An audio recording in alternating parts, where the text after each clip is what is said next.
ఇప్పుడు కొంతమంది ఎట్లా తయారయ్యారు అంటే ప్రైవేట్ బళ్ళల్లో ఫీజులు కట్టకపోతే ఇక చదువుకో అంటారు. పాపం వాళ్ళు డబ్బులు కట్టలేక కొంతమంది పిల్లల్ని నడవంతానే చదువు పని చేపిస్తున్నారు. ఏం చెప్తా వాళ్ళకు? నేనే ప్రత్యక్ష సాక్ష్యం. నేను గవర్నమెంట్ బిడ్డని. చిన్నప్పటి నుంచి ఇప్పటివరకు గవర్నమెంట్ నుంచి చదువుకున్నా. చెప్తున్నా కదా, గవర్నమెంట్కి వచ్చి చదువుకుంటే మీ ఫ్యూచర్ ఖచ్చితంగా ఇంప్రూవ్ అవుతుంది.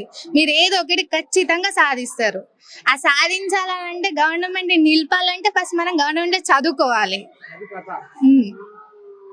కల్చర్ చాలా మంచి సౌకర్యాలు ఉంటాయి. మిడ్ డే మీల్స్ ఒకటే అని అందరు అనుకుంటారు కానీ కాదు. ల్యాబ్స్, ఎక్విప్మెంట్స్ అని అన్ని చెప్తుంటారు, లైవ్ ఎగ్జాంపుల్స్ చూపిస్తుంటారు.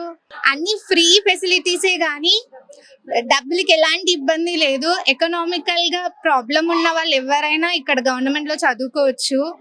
ఇక మొత్తానికి గిదులా సకల సౌకర్యాలతో చక్కదనంగా చదువు ముంగడి పోతుంది. ఇప్పటికైనా జనాలు ఆలోచన చేసి సర్కారు బళ్ళలకు తోలి మీరు ఇటు 10 రూపాయలు ఆదా చేసుకోవచ్చు, పోరగాళ్లకు చదువు రామసక్కని చదువు అందించవచ్చు.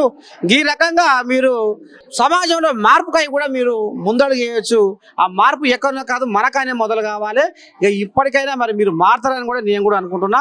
ఇక మరి మీరు చూస్తూనే ఉంటుంది. మన నేను కెమెరామెన్ మోహన్తో మీ నర్సయ్య తాత, సర్కారు బడి.